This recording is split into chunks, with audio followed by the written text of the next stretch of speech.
Operation സിന്ദൂറിൻ്റെ സമയത്താണ് തുർക്കി എന്ന് പറയുന്ന രാജ്യത്തിൻ്റെ യഥാർത്ഥ സ്വഭാവം നമ്മൾ മനസ്സിലാക്കിയത്. അതുവരെ നമ്മളുമായിട്ട് നല്ല വ്യാപാര ബന്ധമാണ്. പിന്നീട് തുർക്കി അനാവശ്യമായിട്ട് പാകിസ്ഥാനെ സഹായിച്ചപ്പം അവരോട് പറഞ്ഞു നിങ്ങളുമായിട്ടുള്ള വ്യാപാരം നടത്തി ആപ്പിളും മറ്റും ഇറക്കുമതി ഉണ്ടായിരുന്നു, ഇനി വേണ്ട. ഇപ്പോൾ ഏറ്റവും അധികം ഇറക്കുമതി ചെയ്തുകൊണ്ടിരുന്ന മാർബിൾ അത് നമ്മളങ്ങ് നിർത്തി. നമ്മൾ പറഞ്ഞു ഇനി ഒമാനിൽ നിന്ന് ഞങ്ങൾ ഇറക്കിക്കൊള്ളാം എന്ന് പറയുന്നത്. കൂടാതെ തുർക്കിയിലെ ചില കമ്പനികളാണ് നമ്മുടെ കാർഗോ, വിമാനത്തിലെ കാർഗോയുമായി ബന്ധപ്പെട്ട കാര്യം ഓപ്പറേറ്റ് ചെയ്യുന്നത്. ആ സംഭവത്തിന് ശേഷം നമ്മൾ പറഞ്ഞു കാർഗോയിലൂടെ നമ്മുടെ പല രഹസ്യങ്ങളും ചോർന്നു പോകാം, അതുകൊണ്ട് നിങ്ങളുടെ ആ സേവനം വേണ്ടെന്ന് പറഞ്ഞു.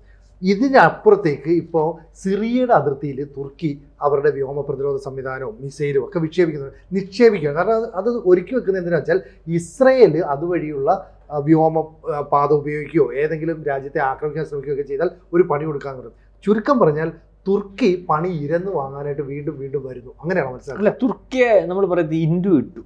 രണ്ട് രാജ്യങ്ങൾ മാർക്ക് രണ്ട് രാജ്യങ്ങൾ കൂടി തന്നെ. അത് നമ്മുടെ ഒരു പ്രത്യേകത അറിയാമല്ലോ, നമ്മൾ ഇപ്പോഴത്തെ ഒരു ഭരണാധികാരികളുടെ, അതായത് നരേന്ദ്രമോദിയുടെ ഗവൺമെന്റ് പ്രത്യേകത എന്ന് പറഞ്ഞാൽ മിത്രങ്ങളായിട്ട് വരുന്നവരെ ആരെയും നമ്മൾ മാറ്റി നിർത്തത്തില്ല. ജിയോ പൊളിറ്റിക്സിനകത്ത് അങ്ങനെ തന്നെയാണ്. ശത്രുവായിട്ട് ഒരുത്തൻ തീരുമാനിച്ചിറങ്ങിയാൽ പിന്നെ അവൻ്റെതായിട്ട് കോംപ്രമൈസ് ഒന്നുമില്ല.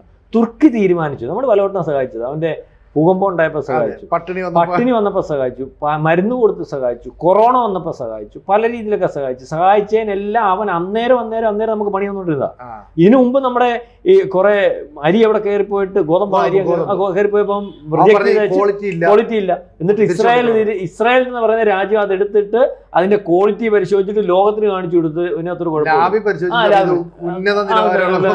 അപ്പൊ അവനെന്നും പണിയാതിരുന്നു. എന്നിട്ടും നമ്മൾ സഹായിച്ചു. നമ്മളെ ഈ പറയുന്നില്ലേ, നമ്മള് നല്ലതെന്തൊക്കെ പറയുന്നത് എന്ന് പറയുന്ന പോലെ അത്തരത്തിൽ ക്വാളിറ്റി ഉള്ള ഒരു രാജ്യമായിട്ട് ഇപ്പം അതങ്ങ് വേണ്ടാൻ തീരുമാനിച്ചു. ഇപ്പൊ അരിയില്ല കേട്ടോ. ഇപ്പൊ അരി ഭയങ്കര ദാരിദ്ര്യത്തിലാ. ഇന്ത്യ കൊടുത്താൽ മാത്രമേ അരി അവിടെ പട്ടിണി മാറി കിടക്കത്തുള്ളൂ. ഇന്ത്യയോട് കത്തയച്ചേക്കുന്നു. ഇന്ത്യ അത് പരിഗണിച്ചിട്ടില്ല. ഇപ്പം നമ്മൾ തുർക്കിയുമായിട്ടുള്ള എല്ലാം തീരുമാനിച്ചു. സിനു പറഞ്ഞതുപോലെ സിന്ധൂറിന് ശേഷം നമ്മുടെ നാട്ടിലുള്ള ആൾക്കാരെ ഇന്ത്യ പോലും തീരുമാനിക്കുന്നതിന് മുമ്പ് ഇവിടുത്തെ വ്യാപാരികൾ തീരുമാനിച്ചു നിന്റെ ആപ്പിൾ ഇനി ഇവിടെ വേണ്ട. അതിനുശേഷം കാർഗോ സംവിധാനത്തിനകത്ത് അവരുടെ കമ്പനിയാണല്ലോ, അതിവിടെ വേണ്ട.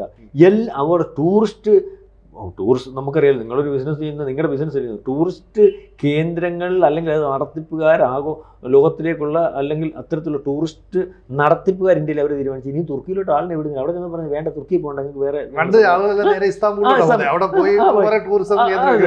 മാറ്റിവിടും. അപ്പം ഇന്ത്യക്കകത്തെ രാജ്യത്തെ അല്ലെങ്കിൽ ഈ നയതന്ത്രത്തിനകത്ത് തീരുമാനം എടുത്ത് കൊടുക്കുന്നതിന് മുമ്പ് ഇന്ത്യക്കകത്തെ ജനം അവനെതിരെ തീരുമാനം എടുക്കുക. അവന്റെ സാധനം വേണ്ടാൻ തീരുമാനിക്കുക. അതിലേക്ക് പോവാണ്. പിന്നെ ഇപ്പൊ വന്നപ്പോൾ വീണ്ടും ഇപ്പൊ കണ്ടില്ലേ, സിന്ധൂറിന് അവൻ ആയുധം കൊടുത്തു, കപ്പലിൽ കൊണ്ടു കൊടുത്തു, വിമാനത്തിൽ കൊണ്ടു കൊടുത്തു. നമ്മൾ അറിഞ്ഞു, പറഞ്ഞു.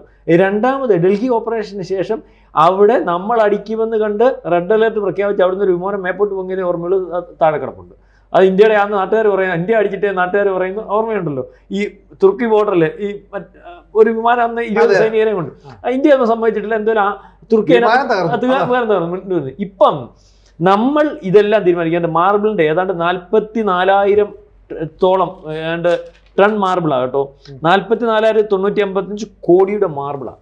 ഈ മാർബിളിന്റെ കച്ചവടം അങ്ങ് വേണ്ടെന്ന് തീരുമാനിച്ചു. അത് നമ്മളിപ്പോ ഖത്തറിനല്ലേ, ഒമാനിൽ നിന്ന് എടുക്കാൻ തീരുമാനിച്ചു. 2 ഗുണമുണ്ട്. അവിടുന്ന് ഇവൻ പോളിഷ് ചെയ്ത മാർബിളായിരുന്നു തന്നിട്ടുണ്ട്. പോളിഷ് ചെയ്യാത്ത മാർബിളായിപ്പം ഒമാനിൽ നിന്ന് വരുത്തുന്നത്. അതുകൊണ്ട് നമ്മൾ ഇവിടെ വരുമ്പോൾ നമ്മുടെ ആൾക്കാർക്ക് ജോലിയും കൂടെ ആയി. മനസ്സിലാവുന്നുണ്ട്. അപ്പോൾ പൂർണ്ണമായിട്ട് പോലെ ഇൻഡിഗോ വിമാനം തുർക്കിഷിന്റെ വിമാനങ്ങൾ വാടകയ്ക്ക് എടുത്ത് ചെയ്യുന്നുണ്ട്. അതൊന്നും പറ്റത്തില്ലെന്ന്. അത് ഒരു രീതിയിലും ഒരു പാകിസ്ഥാനെ ഇവനെ ചെയ്ത് അതിൻ്റെ കൂടെ തന്നെയാണ് നമുക്ക് ഏറ്റവും വേണ്ടപ്പെട്ട രാജ്യം അറിയാമല്ലോ, റഷ്യ, ഇസ്രായേൽ ഒരു തീരുമാനം എടുത്തിട്ടുണ്ട്.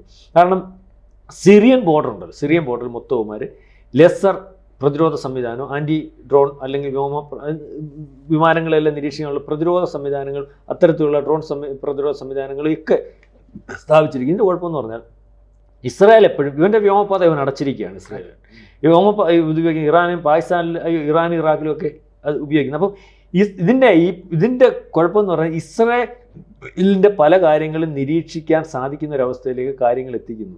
അത് നടക്കത്തില്ല, അത് അനുവദിക്കാൻ പറ്റത്തില്ല, അത് അങ്ങനെ ചെയ്തു കൂടാ എന്നുള്ള രീതിയിലേക്ക് അത് കാര്യങ്ങൾ ഇസ്രായേൽ പറഞ്ഞു കഴിഞ്ഞു. അതിന് ശേഷവും ആ നീക്കവുമായിട്ട് നിൽക്കുന്നു. ഇസ്രായേൽ ഇപ്പം ട്രംപിൻ്റെ ആണല്ലോ ഈ നാറ്റോ രാജ്യത്തിനകത്ത് വരുന്നത് ധരിപ്പിക്കാൻ പോകുന്നു. അതിനുശേഷം ഇവനെ എന്നേ കൈകാര്യം ചെയ്തത് പറഞ്ഞതാ, നിന്റെ മുകളിൽ ഞങ്ങൾ ബോംബ് കൊണ്ട് നിർത്തി. നേരത്തെ ഇസ്രായേൽ പറഞ്ഞ അവിടെ കൊണ്ട് വെച്ചേക്കോ, എപ്പോൾ ഇട്ടാൽ മതി തീരുമാനിക്കുന്ന ഒരു അവസ്ഥയിലേക്ക്. അപ്പം ഇതിനകത്ത് ഒരു പക്ഷേ തുർക്കിക്ക് കിട്ടും കൂലി. അതിനകത്ത് കൂലി കിട്ടാൻ കാര്യം എന്ന് പറഞ്ഞാൽ ഇപ്പോഴത്തെ പുതിയ ജിയോ പൊളിറ്റിക്സ് അനുസരിച്ച് ആ രീതിയിലേക്കാണ് കാര്യങ്ങൾ. അമേരിക്ക പറഞ്ഞാൽ പോലും കേൾക്കേണ്ട. കഴിഞ്ഞ ദിവസം നമ്മൾ ടോക്ക് ചർച്ച ചെയ്തതാണ്. കാരണം സ്വയം പര്യാപ്തതയിൽ ആയുധം നിർമ്മിക്കുന്നതിന് വേണ്ടി ഇസ്രായേൽ തീരുമാനിക്കുന്നു. ആരുടെ ആശ്രയം? യൂറോപ്യൻ യൂണിയൻ്റെ അമേരിക്കയുടെ ഒന്നും ആശ്രയമില്ലാതെ ഞങ്ങൾക്ക് ആവശ്യമുള്ള ആയുധങ്ങൾ ഇനി ഞങ്ങൾ നിർമ്മിച്ച് എടുത്തോളാം, അല്ലെങ്കിൽ ബോംബർ വിമാനങ്ങൾ ഉൾപ്പെടെ, അല്ലെങ്കിൽ ഏറ്റവും ആധുനികമായിട്ടുള്ള ബോംബുകൾ ഉൾപ്പെടെ എടുത്തോളാം, ബാക്കിയുള്ളവരെ യുദ്ധസമയത്ത് ആശ്രയിക്കേണ്ടി വരുന്ന ഒരവസ്ഥയിലേക്ക് കാര്യങ്ങളില്ല. അപ്പം ഇപ്പോഴും ഏറ്റവും അവസാനം അമേരിക്ക എടുത്ത് പറഞ്ഞിട്ട് തീരുമാനം ഒരു പക്ഷേ എടുക്കുന്നതും ആലോചിക്കുന്നതും ഇന്ത്യയോട് കൂടി മാത്രമായിരിക്കും. അതായത് തുർക്കിയുടെ മുകളിൽ ഇസ്രായേൽ എന്നുള്ള രീതിയിലേക്ക് കാര്യങ്ങൾ വരുന്നു, എല്ലാം തീർത്ത് ഇന്ത്യ മുന്നോട്ട് പോകുന്നു എന്നുള്ളൊരവസ്ഥയിലേക്കാണ് കാര്യങ്ങൾ. പറഞ്ഞതുപോലെ പാകിസ്ഥാൻ, അതായത് ഇന്ത്യയുടെ ശത്രുവായിട്ട് വരുന്ന പാകിസ്ഥാന് എതിരെ ഇപ്പം ഈ പറഞ്ഞ അഫ്ഗാനിസ്ഥാൻ അടിക്കാൻ നിൽക്കുന്നു, അല്ലെങ്കിൽ തയ്യാറാകുന്നത് പോലെ തുർക്കിക്കെതിരെ നമ്മൾ അതിൻ്റെ വട്ടമുള്ള രാജ്യങ്ങൾക്കെല്ലാം കൊണ്ടുവന്ന് ബ്രഹ്മോസോ കൊടുത്തിട്ടുണ്ട്, അറിയാതെ ഇരിക്കും, അല്ലെങ്കിൽ മറ്റേ ഉള്ള രാജ്യങ്ങൾ, സൈപ്രസ് ഉൾപ്പെടെ രാജ്യങ്ങൾ. ഇപ്പോൾ ഇതും ഇവിടെ വരുമ്പോൾ ഇസ്രായേലിൻ്റെ ഒരു സ്വഭാവം അറിയാമല്ലോ. നമുക്ക് പലതും ആലോചിക്കേണ്ട, ഇസ്രായേലിന് ഒന്നും ആലോചിക്കാനില്ല. ഇസ്രായേലിൻ്റെ സ്വഭാവം എന്ന് പറഞ്ഞാൽ ഇസ്രായേൽ ചെയ്താൽ ആരും ചോദിക്കാൻ പോലും ഇല്ല. ഇതുവരെയുള്ള കാര്യം നമ്മൾ അങ്ങനെ ഉണ്ടാക്കി. നമുക്കൊക്കെ എന്ന് പറഞ്ഞാൽ എന്താ അങ്ങനെ ചെയ്താൽ അങ്ങനെ ചെയ്യാൻ പറ്റുക, ഓരോ ഇതൊന്നും അവർക്ക് വാദമല്ല. അവരിന്ന് ആരെയും ഡിപ്പെൻഡ് ചെയ്തില്ല. അവരുടെ ടെക്നോളജി, അവരുടെ വിമാനം, അവരുടെ യുദ്ധം, അവരുടെ ആൾ, അവർക്കരെ സംരക്ഷിക്കാൻ അവർ മാത്രം, അവരുടെ കരുത്ത് കൊണ്ട് ബാക്കിയുള്ളവർ കൂടെ നിൽക്കുന്നു എന്നുള്ളതൊഴിച്ചാൽ ബാക്കി ആരും. അപ്പോൾ ഇത് ട്രംപിനോടൊന്ന് പറയണമല്ലോ. നാറ്റോ രാജ്യമാണല്ലോ, ഈ നാറ്റോ രാജ്യത്തിൻ്റെ കെയർ ഓഫിലാണല്ലോ ഇവൻ ഈ നിന്നുകൊണ്ട് പല കാര്യങ്ങളും ചെയ്യുന്നത്, അല്ലെങ്കിൽ പലരുടെ കയ്യിൽ നിന്നും അടിമേടിക്കാതെ രക്ഷപ്പെട്ട് നിൽക്കുന്നത്. ഏറ്റവും അവസാനം ഇപ്പോൾ റഷ്യയായിട്ട് നിൽക്കുമെന്ന് നല്ല കോളിലല്ല, നേരത്തെ റഷ്യയായിട്ടും ബന്ധമായിരുന്നു. നാറ്റോ രാജ്യം ആയിട്ട് റഷ്യയുമായിട്ട് ബന്ധം സ്ഥാപിച്ച് അവൻ്റെ കാര്യങ്ങൾ നടത്തിക്കൊണ്ട് ഇപ്പം ഈ റഷ്യക്കെതിരെ കൊണ്ടുവന്ന് ഇവിടെ കൊണ്ടുവന്ന് ആയുധങ്ങളെല്ലാം കൊണ്ടിട്ടുണ്ട് നാറ്റോ എന്നുള്ള രീതി. അപ്പം റഷ്യയുമായിട്ട് ഇപ്പം പഴയതുപോലുള്ള ബന്ധം, അല്ലെങ്കിൽ അത്തരത്തിലുള്ള ബന്ധമില്ല. ഏതായാലും കാര്യങ്ങൾ തുർക്കിക്ക് അനുകൂലമല്ല. ഇസ്രായേലും ഇന്ത്യയും കൂടി തുർക്കിയെ ഒരവസരം നോക്കി അടിക്കാൻ കാത്തിരിക്കുന്നു എന്ന് വേണം കരുതാൻ. ശരിക്കും പറയുമ്പോൾ തൊയ്ബ് എർദോഗൻ എന്ന് പറയുന്ന ഭരണാധികാരി, അയാളുടെ ലക്ഷ്യം എന്ന് പറയുന്നത് സ്വാഭാവികമായിട്ട് അറബ് രാജ്യങ്ങളെല്ലാം കൂട്ടിച്ചേർത്തുകൊണ്ട് ഞങ്ങൾക്ക് അറബ് രാജ്യങ്ങളുടെ ഖലീഫയാണ്. അതിനു വേണ്ടിയിട്ട് ഒരു കാര്യവുമില്ലാതെ പാകിസ്ഥാനെ പോയി സഹായിക്കുന്നു. ഇഷ്ടംപോലെ പൈസയുണ്ട്, ആയുധം ഉണ്ടാക്കുന്നുണ്ട്, അതൊക്കെ കൊടുക്കുകയാണ്. ഇവിടെ ഇന്ത്യ ഇസ്രയേലിൻ്റെ കൂടെ നിൽക്കുന്നു, റഷ്യയുടെ കൂടെ നിൽക്കുന്നു. അപ്പോൾ ഇന്ത്യക്ക് ഒരു ആവശ്യമുണ്ടെങ്കിൽ ഇസ്രയേൽ വന്ന് നമ്മളെ സഹായിക്കും, ഇസ്രയേലിൻ്റെ ആവശ്യമുണ്ടെങ്കിൽ നമ്മൾ ഇന്ത്യ തിരിച്ച് സഹായിക്കും. അങ്ങനെയാണെങ്കിൽ ഈ തുർക്കിയുടെ അഹങ്കാരത്തിന് ഇസ്രയേൽ ഒരു അടി കൊടുക്കാൻ തീരുമാനിച്ച് ഇന്ത്യയും കൂടെ ചെല്ലില്ലേ? ഇന്ത്യ ഒരു അടി കൊടുക്കാൻ തീരുമാനിച്ചിട്ട് ഈ ഇസ്രയേൽ വരില്ല. കാരണം ഇസ്രയേലിൻ്റെ മനസ്സിലും ഈ പക ഉള്ളിലിരിക്കണം. ഈ പറയുന്ന തൊയ്ബ് എർദോഗന്, ഈ പറയുന്ന ബെഞ്ചമിൻ നെതന്യാഹുവിനെ തീരെ ഇഷ്ടമല്ല, അത്തരത്തിലുള്ള നിലപാട് സ്വീകരിക്കുന്നുണ്ട്.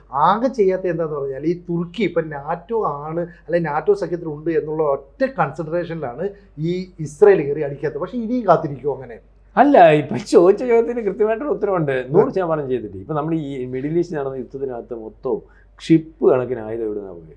ഇന്ത്യ എന്നാ പോയത്. ഇതെല്ലാവർക്കും ഇല്ല പറയത്തില്ല, അറിഞ്ഞ ഇല്ല, നമ്മൾ പറയത്തില്ല, അറിയാം. എന്നാൽ അറിഞ്ഞില്ല പോലെ നോക്കുക. മോത്ത് കെട്ട് വലിക്കുന്നത് അന്തയ്ക്ക് അറിയാം, പക്ഷെ അന്ത മോനെ ക്ലിയർ ഇതിൽ അകട്ടില്ലാതെ അടിക്കുന്നത് അന്ന് അതേ അവസ്ഥയാണ്. ഇപ്പോൾ തുർക്കിക്ക് പ്രശ്നം വന്നാലും ഇന്ത്യക്ക് പ്രശ്നം വന്നാലും, ഇന്ത്യക്ക് പ്രശ്നം വന്നാൽ ഉണ്ടല്ലോ, ഇസ്രായേൽ ഉണ്ടല്ലോ. നമ്മുടെ ഏത് യുദ്ധത്തിനാണ് ഇസ്രായേലിൻ്റെ പങ്കാളിത്തം ഇല്ലാത്ത, ഇസ്രായേലിൻ്റെ അല്ലെങ്കിൽ അവിടെ സഹായം ഇല്ലാത്ത? ഇപ്പോൾ ഏറ്റവും അവസാനത്തെ യുദ്ധത്തിന് വരെ ഉണ്ടല്ലോ. അതിന് മുമ്പ് ഇവിടെ വന്നിറങ്ങില്ല. ഇപ്പം വീണ്ടും അടുത്ത തയ്യാറെടുപ്പിന് വേണ്ടി എല്ലാ രീതിയിലുള്ള സാങ്കേതികവും അല്ലെങ്കിൽ മറ്റ് സൈനികമായിട്ടുള്ള രഹസ്യമായിട്ടുള്ള സംവിധാനങ്ങൾ ചെയ്യുന്നുണ്ട്. കാർഗിൽ യുദ്ധകാലത്ത് ആരാ വിമാനം പറത്തിച്ചവരാ ആ മലനിരയിൽ. അപ്പം ഇതിനകത്ത് വന്നു കഴിഞ്ഞാൽ, അതാണ് നമ്മൾ പറഞ്ഞു വെച്ചത്, വന്നു കഴിഞ്ഞാൽ 100% ഉറപ്പായിട്ടും ഈ പറയുന്ന തുർക്കിക്ക് സഹായമായിട്ട് ഇന്ത്യ എന്തെല്ലാം ചെയ്ത് കൊടുക്കുക, എല്ലാം ചെയ്ത് കൊടുക്കും. തിരിച്ച് ഇന്ത്യക്കാണെങ്കിൽ അതിനെക്കാട്ടി പരസ്യമായിട്ട് ഇസ്രായേലിന് ചെയ്യാൻ പറ്റും. നമുക്ക് ഇച്ചിരി രഹസ്യമായിട്ടായിരിക്കും ചെയ്യാൻ പറ്റുന്നത്, നമ്മുടെ ഒരു ഇത് വെച്ച് ഇത് അറിയത്തില്ല, നമ്മുടെ രീതി വെച്ചിട്ട്. പക്ഷെ ഇസ്രായേലിന് അങ്ങനെയൊന്നും ഇല്ലല്ലോ, ഞങ്ങളുടെ രാജ്യം ഞങ്ങൾ ചെയ്യും, ആ പരസ്യമായിട്ട് ചെയ്യാൻ പറ്റും. അപ്പോൾ തുർക്കി ഒന്നുമില്ലപ്പാ, നാറ്റോ രാജ്യത്തിൻ്റെ കെയർ ഓഫിൽ നിൽക്കുക. ഇവൻ ഈ കാണുന്ന പോലും കാണിക്കുന്ന പോലെയുള്ള കാര്യമൊന്നുമില്ല. ഇവൻ ഈ ഖലീഫയാവാനും മറ്റേതിനാവാനും കുറച്ച് ഇപ്പം തന്നെ പട്ടിണി കിടക്കുവാണല്ലോ. അതിനകത്ത് പ്രശ്നങ്ങളാ. അല്ല ഈ പറയുന്നത് വലിയ സമ്പന്നമൊന്നും അല്ല. 10 പേര് ഇന്ത്യയെ പോലുള്ള 1-2 രാജ്യം നേരെ എന്നാൽ കുടുംബട്ടിനിലായി പോകും. എന്നാലും മൂപ്പിന് കുറവൊന്നുമില്ല. ഈ ചില ആൾക്കാരുണ്ടല്ലോ മനസ്സ് കൊള്ളുമില്ലാത്തവർ, എന്തെങ്കിലും കിട്ടിയാൽ തന്നെ കിട്ടുന്നതിനെ കടിക്കുന്ന ഒരവസ്ഥ, മേടിച്ച് തിന്നുന്നതും വൈരാഗ്യത്തോടു കൂടി മേടിച്ച് തിന്ന ഒരു രാജ്യം, അത്തരത്തിലുള്ള മാനസികാവസ്ഥയുള്ള രാജ്യം. അവർക്ക് ഇന്ത്യ എന്ന് പറയുന്ന രാജ്യത്ത് ഒരിക്കലും ഉൾക്കൊള്ളാൻ പറ്റത്തില്ല. അപ്പം അത് ഉൾക്കൊള്ളാൻ ഇപ്പം നമുക്ക് ഇവനെ നമ്മൾ ശത്രുവായിട്ട് പ്രഖ്യാപിച്ചു. നമ്മൾ ശത്രുവായിട്ട് പ്രഖ്യാപിച്ചെന്ന് പറഞ്ഞാൽ അവനെ തീർത്തിരിക്കും. ഈ ഇത് ഇത് ഇത് ഇത് അതുകൊണ്ട് തന്നെയാണ് ഒരു രീതിയിലുള്ള കാര്യം ഇപ്പോഴും ബംഗ്ലാദേശ് വീണ്ടും നമ്മൾ പെൻഡിങ് വെച്ചിട്ടുണ്ട്. അല്ല, പൂർണ്ണമായിട്ട് ബംഗ്ലാദേശ് ഇത്രയും കാണിച്ചിട്ട് നമ്മൾ പൂർണ്ണമായിട്ടും നയതന്ത്രം ഒന്നും കട്ട് ചെയ്തിട്ടില്ല. പക്ഷെ ഇവൻ്റെ പൂർണ്ണമായിട്ടും കട്ട് ചെയ്യുകയാണ്. മനസ്സിലാവുന്നുണ്ട്? ഇവനാണ് മെയിൻ, ഇവനാണ് നമ്മുടെ ആസ്ഥാനത്തടിക്കുന്നത്, ഇവനാണ് നമ്മളെ തീർക്കാൻ നിൽക്കുന്നത്. ഏതവസരവും കാത്തു നിൽക്കുന്ന രാജ്യമായിട്ട് ഒരുപക്ഷെ തുർക്കി, ഇന്ത്യ കണ്ടിരിക്കുന്നു. അതേ നിലവാരത്തിൽ ഇസ്രായേലും കണ്ടിരിക്കുന്നു. അത് അവസരം നോക്കിയിരിക്കുന്നു. അത് ഏത് അവസരത്തിലും ആകാം. ABC-ക്ക് ഒരു ഹിന്ദി ചാനൽ കൂടിയുണ്ട്. കുറച്ച് നാളായി അതിൻ്റെ വാർത്തകൾ, ദേശവിശേഷങ്ങൾ ഇതൊക്കെ തന്നെ ചർച്ച ചെയ്യുന്നുണ്ട്. ഈ ചാനൽ കൂടി പ്രേക്ഷകർ സബ്സ്ക്രൈബ് ചെയ്യണമെന്ന് താല്പര്യപ്പെടുന്നു.